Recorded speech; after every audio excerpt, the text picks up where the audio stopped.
Hi everyone, it's Michael here. Today I'm going to be talking about Domain Name System, or DNS. So what is DNS? Look, DNS is essentially like a phone book for the internet. It's incredibly hard to remember mobile phone numbers or any other phone numbers of family and friends. So mobile phones do an incredible job by saving the phone number next to the person's name. That's essentially what DNS does. It maps the host names to the IP addresses.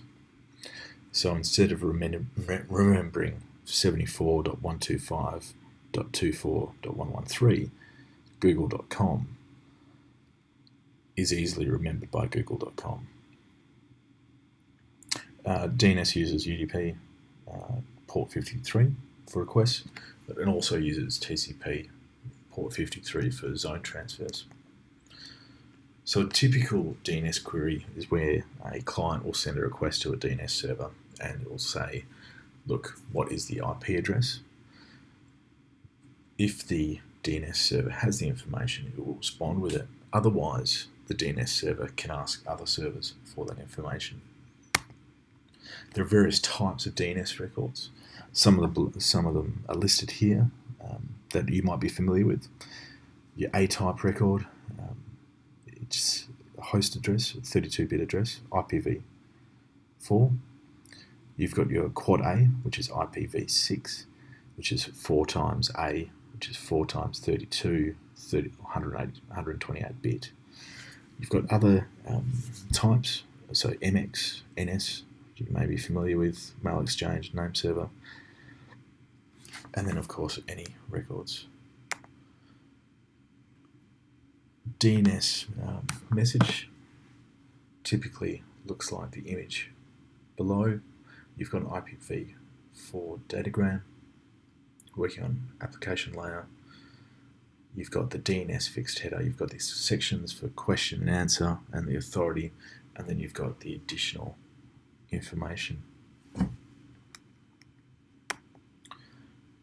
When the DNS query is executed, the client will ask a question and it will contain the type and the class, and the server will respond with the detailed information. So type, class, TTL, time to live, the length, and the other data.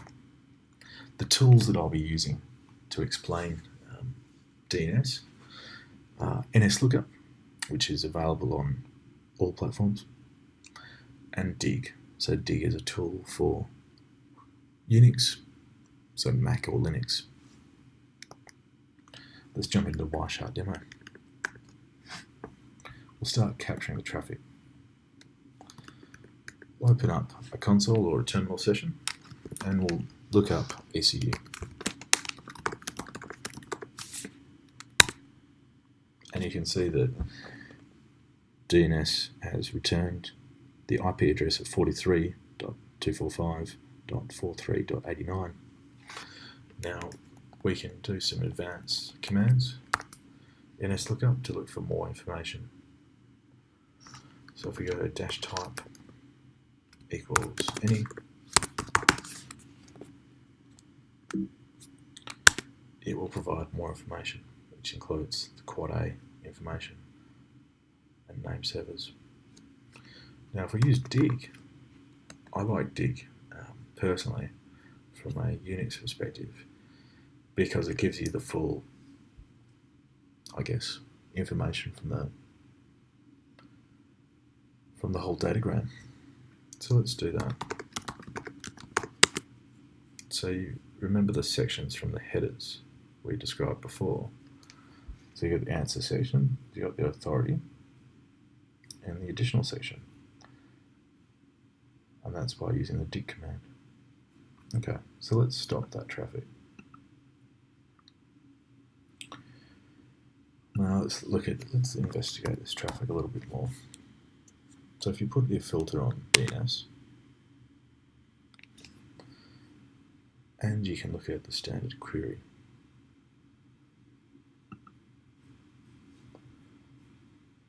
We'll open up the transaction ID, click on Apply as Filter,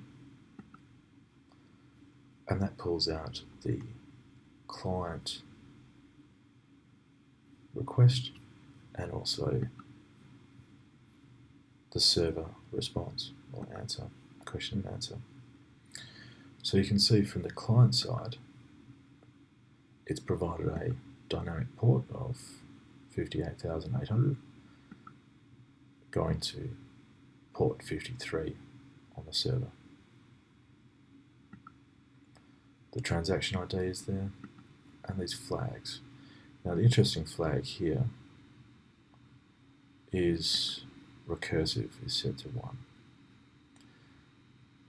So essentially what that means is, dear DNS server, can you please go out and get that information for me? If it was set to 0, it would mean iteratively, which means the client will have to go out and get that information. And then you can see the question under the queries, which is the domain name that we asked for, or the host name. Type A. Now let's look at the server side, what the response was. So you can see the header again, it's IP version 4,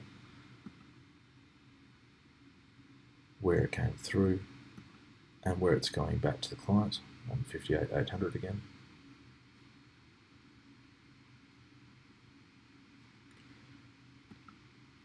It's seeing the information about being recursive, and it says, yes, I can do a recursive search for you.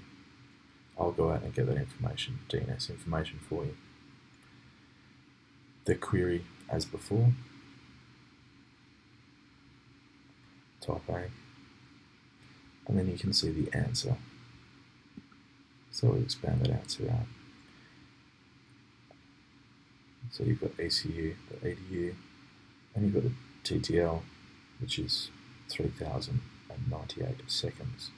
So essentially that information is good for 3,097 seconds more, and then you've got, of course, the IP address. Other parts of the datagram include the name servers, authoritative information, and then, of course, the additional records. And that is DNS.